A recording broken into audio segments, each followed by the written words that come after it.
As well as being the founder and CEO of Amazon, Jeff Bezos owns the Washington Post, the newspaper that famously broke the Watergate scandal, which ultimately led to the resignation of President Richard Nixon.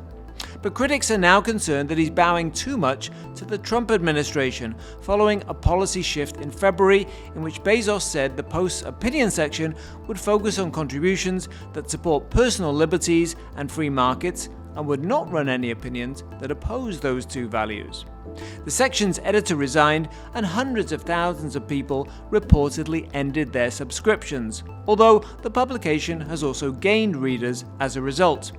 But the episode provokes bigger questions. What responsibilities does a newspaper have to uphold freedom of speech and feature contrary opinions? And is the Trump White House setting the media's agenda? Welcome to the Chicago Booth Review podcast, where we bring you groundbreaking academic research in a clear and straightforward way. I'm Hal Weitzman, and today I'm talking with Chicago Booth's Luigi Zingales, who responded to Bezos' move by calling for a boycott of the Washington Post by opinion writers. What does he think it tells us about media coverage in the age of Trump? Luigi Zingales, welcome to the Chicago Booth Review podcast. My pleasure. Now, we're here to have you talk about Jeff Bezos and the Washington Post. Of course, Jeff Bezos in February committed the newspaper to run opinion articles that support and defend two pillars: personal liberties and free markets. What's wrong with that? What is wrong is that you want to know whether a piece is advertising or not. And people are free to advertise when they advertise, but they have to separate advertisement from issue discussion. And I think that that's number one. Number two is I respect people who are pure editor and they risk their fortune in the marketplace. For Bezos, the Washington Post is just a toy, irrelevant from a financial point of view. And the only reason why I bought it, in my view, is as a lobbying instrument. As an Italian, I am very familiar with that because most Italian newspapers are toy for large conglomerates, and they just push a particular agenda. Agnelli, whose grandchild now owns a big chunk of The Economist, by the way, was very proud that he never made a dime with his newspaper. If you never made a dime, means that you have subsidized a newspaper, and you subsidize only if the newspaper pays you off in different ways. And that's sort of the source of the problem. Yes, hasn't that always been going on? I mean, proprietors have been owning newspapers forever. No, but proprietary, that's true. But the big difference is take the New York Times. The New York Times is a family whose basically entire fortune is in the New York Times. And so if they screw up, they pay big time. And so they are catering mostly to the consumer. The Washington Post is owned by somebody that doesn't even receive, I think, the impact of what the Washington Post is a rounding error of his fortune, okay? And is much more important in the way influence politics and the way pleases and doesn't please the current administration rather than anything else. And what is particularly painful, and says if you start a newspaper in this way, at least people know what they're buying, is particularly painful because he took over a newspaper with a long history of being an independent newspaper that was crucial in exposing corruption. Actually, ironically, he was the one, I think, that added the term that democracy dies in darkness. And then being sort of the master of darkness is kind of a bit sad. Okay, but that you may be maybe a caricature of the master of darkness. I mean, he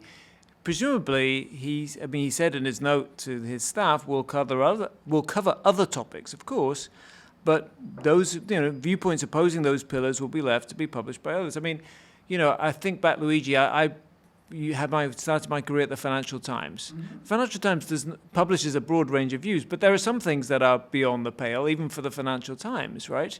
It doesn't publish a lot of, radical left-wing or radical right-wing opinion. It tries to be somewhat centrist. In other words, there's always going to be a bound, a sort of an area that is deemed acceptable, even by organizations that don't have a proprietor. It's true, but I think that I'm surprised that you raised this point. I think probably you do it only for rhetorical reason because you're a journalist and the kind of self-censorship that is imposed when you get a direction from the top. Throughout the organization, people tend to be overly cautious. A funny story that is related is one of my friends at Harvard Business School has the privilege of being the only one who got a case rejected by the company. and his colleague said, how did this happen? This never happened in the entire thing. And of course, it never happens because people censor themselves in anticipation. They know that a case needs to be cleared by the company, and so they go way in the excess on the other way. Right. And when you are somebody so powerful as Bezos at the top of an organization, and you send such a strong signal after you also send a signal that we're not going to endorse the candidacy this time, is basically saying the newspaper must please Bezos in a particular direction. And so there will be a race of who pleases Bezos the most. And so the paper is moving dramatically in the direction of pleasing Bezos and pleases the current administration, because at the end of the day, I don't think that Bezos has a particular interest, except the one to be in good terms with Trump, because he needs to do business with the government. Okay, so everything you say may be fair. I mean, the Washington Post has got a tradition of exposing corruption, and which it has milked quite a lot. But anyway, Donald Trump there was an interview with Outkick outlet in March, and he told the outlet that Jeff Bezos had complained to him that he sunk, as you say, millions of dollars into Washington Post, and it still ran negative articles about him, which presumably you think indicates that that's a good thing. But you could say, doesn't an owner have the right to, focus the coverage as he sees or she sees fit, and then let the market decide if the move is a good one or not? First of all, of course the owners can choose, but my article was teacher lessons about free markets. People should choose with their feet to abandon the Washington Post. And particularly, if you are an economist, I don't think you should send an op-ed to the Washington Post, because there's only one version of what is going to be published. So it's not a marketplace of ideas. It's simply a instrument of propaganda, number one. Number two, and I'm pushing here a bit, but it's not out of the question. In other products, if you dump a product, if you sell a product below marginal cost, you're accused of predation. So in the very fact that he has lost so much money is suggesting that he's actually distorting the marketplace in newspaper, because he's subsidizing below marginal cost in newspaper and crowds out the demand for other people. So I think, in a sense, the antitrust authority should intervene and punish the Washington Post for what it's doing. But do you think that media owners should be forced to run articles they don't agree with? No, but they should be forced to not subsidize their newspapers. I see. Okay, so that's your answer, is that they have to be, would have to be profitable. Yeah. Which basically no newspaper would survive, including the Financial Times maybe at times. I mean, they might survive digitally, but the actual print copies would never survive, right? But then why do they sell the print copy? Go ahead. That sounded like a rhetorical question. No, it's not a rhetorical question. It's an accurate question. Why the Financial Times sell the print copy? Well, I don't want to speak for them, but I would assume that there's a sort of status, there's kind of there's a tradition and status involved in having a print copy as well as just a digital copy. It's part of branding, isn't it? Yeah, but that's part of a multi-product strategy. But if overall you sell all your products below marginal cost, then there is a problem, right? Well, I mean, yes, to a certain extent, but I think media companies have been doing that for quite a long time. I mean, they've been selling we have been at a particular point where media companies have been selling a print product, which in often cases they're losing money on, right? and they're running a digital product, which is really where they're generating subscribers and generating revenue. But that's fine. And so say if you are in the fashion industry, you lose money with haute couture and you make money with pret-à-porter.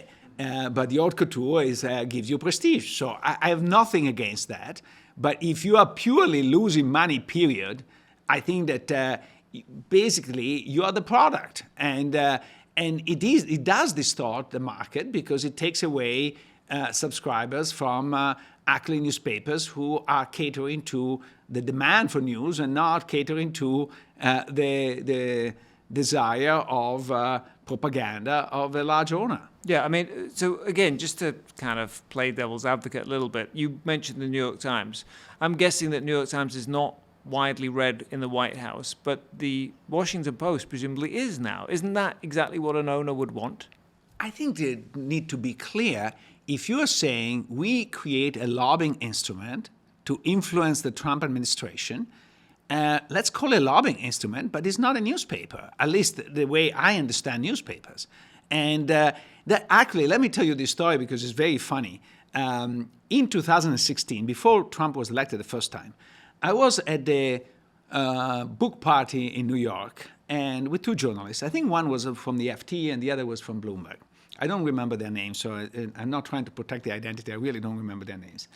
And we were discussing about Trump. At the time was this strange character. And I said, of all the things that Trump says, the fact that Bezos bought the Washington Post as a lobbying instrument doesn't strike me as the worst ones. And the two guys jump at me, like say, how could you possibly say this? This is crazy. Blah, blah. And then I started to say, okay, I'm not American, I'm Italian. In Italy, this takes place. And I have a friend who is from Israel. In Israel, it takes place. Now, I know a few people in France, same thing. In Germany, same thing. Not to mention Latin America.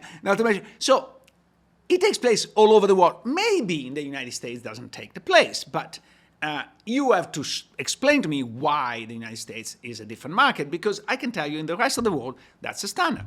So they challenged me and said, okay, give me a proof that there is something wrong here. I said, okay. Remember that the New York Times recently, so this was in September, I think, 2016, published an article very critical of Amazon. I said, you see, but the new media works. I said, yeah, wait. And then Bezos appealed to the public editor of the New York Times. And in an unprecedented fashion, the public editor of the New York Times sided not with the New York Times itself, but with Bezos. I said, okay, what's wrong? And I said, guess where did this public editor go work within a month? To the Washington Post. At which point, one of the two, I think the Bloomberg guy, said, he has a point. And the other one left saying that I lost my mind, that I thought everybody was corrupt. So it's actually funny because the journalists are the first one to see the corruption in the regulator, politician, academics, everybody, except in the journalists themselves. Mm-hmm. Except, I mean, but everyone knows now, presumably, that the Washington Post is not only owned by one of the wealthiest people in the world, but also has stated very clearly that it's biased. So there must be a big discount, as you economists would say, on any information that one gets from the opinion page of the Washington Post. I hope that eventually this will be the case. I don't think that it's fully incorporated, number one. Number two, what I think you underestimate is the impact that it has everywhere else. Because you know better than I that today there are not a lot of places where it's worth working, right? If you are in the United States, it's what? The Wall Street Journal, New York Times, Washington Post, Bloomberg, and the FT, okay? So if you're, let's say, working the New York Times, you have 4 options to go. Do you want to burn 25% of the outside option by annoying Jeff Bezos? Absolutely not. And so the real way you own, the real effect is not the impact that you have on your own newspaper, but the indirect impact that you have on your own Have you seen a chilling effect like that in the coverage of Amazon? I don't have the data to show that, but I know as a fact that in Italy this was taking place all the time. And in fact, that was the main reason why a titan of industry or a tycoon had a newspaper. It was not necessarily because his own newspaper was censoring, but as a threatening point and as a way to basically reward the people who are nice with him. And I don't think the United States is different in this dimension. So, Luigi, in the first half, we talked about your views on the Washington Post. You're not particularly excited about this change of direction from Jeff Bezos. You've called for a boycott by opinion writers of the Washington Post. What do you think that's going to achieve? Do you think he's going to be that bothered by your refusal to give him your opinions? I'm sure that he doesn't even notice, it doesn't even care. But I think that it's actually important that people choose with their feet. I think that there is not enough of this sanction these days and can be important. And particularly in a niche market, the one in economics, which is important in the opinion page. Is not all of it by any stretch of the imagination, but it's a big chunk of it. I think that if serious economists boycott it, I think that the journal will suffer as a consequence. Has any other economist said they will? No, I didn't get a lot of endorsement, but let's wait for somebody important to submit an article, and then we'll try to shame them and see what happens. Very good. Yeah, look forward to that. Now, I mean, one of the concerns, I think, is generally that this doesn't stop with opinion. And I think that Jeff Bezos reportedly has told some of his senior newsroom staff at the Post that he doesn't want to interfere with news, but are you worried that that might come next? Do you think would publicly say, I want to interview with you? And he says, well, he publicly said he's going to change the opinion That's section. what is shocking. And it says, as I told you the 2016 story, because I said, I anticipated that, but I am cynical because I grew up in Italy, and so you are trained to be cynical, but most Americans are not. So they were living under the assumption that this was unbiased, and the statement is pretty loud and clear, and I think it's hard to imagine that it would be unbiased in the future. Okay, so you are worried about the news section? Oh, absolutely. Yeah. Okay. I mean, and most important, I don't think he's going to report a false news. Mm-hmm. It's the stuff that is not reported, is not discussed. That's the most important issue. Okay. So let's sort of draw a bigger canvas here. What do you think this tells us about the relationship between Trump White House and big business in general? Bearing in mind that Bezos is not just a newspaper owner, as you said, that's not really very significant. What's important is he's a big, wealthy business person. I actually, in my podcast, interview Brody Mullins, who wrote this book about the wolves of K Street. And he was describing lobbies under different administration. And he said that he was anticipating, because this was before the election, but he was anticipating that lobbying under a new Trump administration would be completely different than used to be. Because in recent years, lobbying has been a very organized effort, very, quote-unquote, professional. With Trump will be a very personal touch element. So I think that it's clear that he likes to be pleased and is willing to concede favor to people that pleases him, people that please him, people who please him. And so I think that all the big business, because makes so much money from the government, will end up pleasing him. And so were you surprised when all the business people, the big tech tycoons, gave millions of dollars to his inauguration and fell in line so quickly? Yes and no. In the sense, if I put my Italian hat, I say no, because that's what always happened in Italy all the time. I think that what was interesting is in the first Trump administration, that was not the case. They actually put up a fight. So I think that I'm more concerned about what this is saying about, number one, the expectation of big business, because I think that their willingness to, quote unquote, resist in the first Trump administration was suggesting that they trust an American institution to be fairly unbiased. I think they lost that trust. That's one interpretation. The other, which is not mutually exclusive, is that something changed that made them embrace a more MAGA policy. My suspicion, and I will discuss in the next episode of the podcast coming up in a couple of days, but is the fact that... You're talking about capitalism, of course, your podcast. Yeah. That Silicon Valley is really concerned about the social disruption that artificial intelligence will bring to the economy. And so they are really buying into a more authoritarian approach to keep, to repress this dissent. In a sense, they are afraid that this dissent will lead to a slowdown. And because they seem to believe that the only God is technology as fast as possible, and I love technology, but I don't think it's a God, I think that they decide that they sacrifice democracy on the altar of a acceleration of technology. Okay.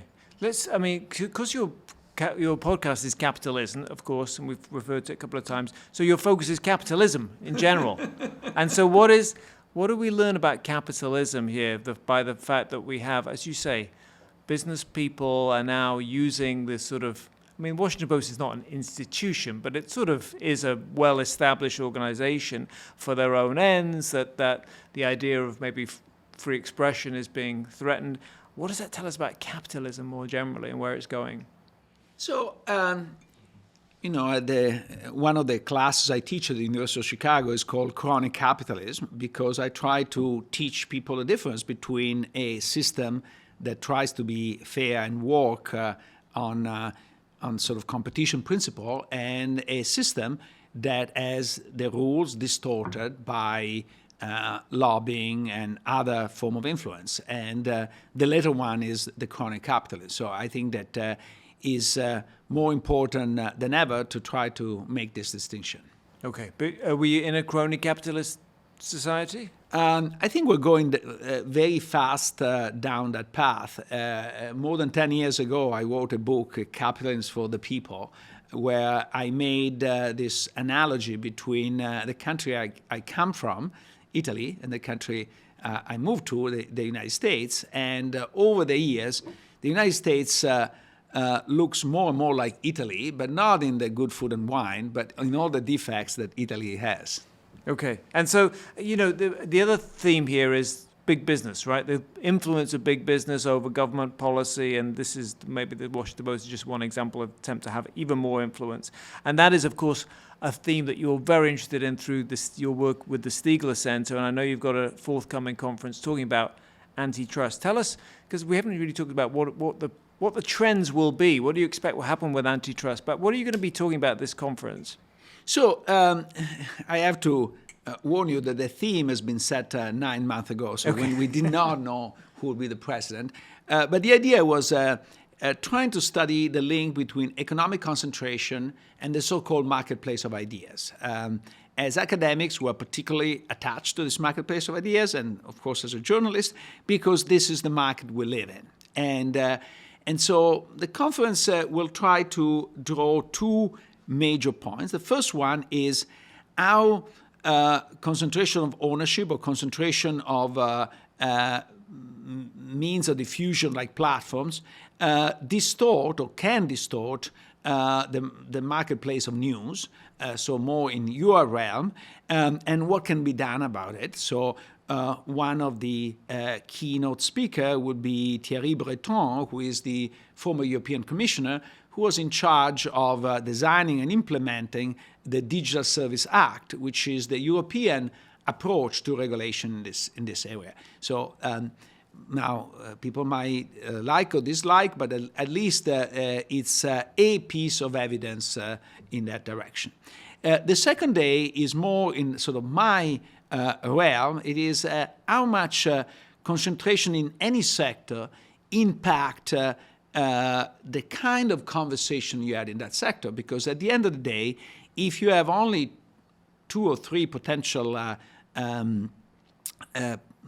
firm hiring you because you're in a specialized sector, you end up catering to these firms because either you work for them or you might work for them in the future. And so there is not really a real debate, but everything is contained and everything is sort of catering to a particular economic power. And I fear that we are going more and more in that direction in the United States. Okay, and just to remind our listeners where they can catch up with all the action from the conference. Oh, it's very easy. You can follow online if you just Google Zingales 2025 Antitrust Conference. You can register and stream the entire 2 days of conferences. Okay, and I'm sure we'll have a lot of antitrust aficionados who will want to do exactly that. Luigi Zingales, thanks very much for coming on the Chicago Booth Review podcast. My pleasure.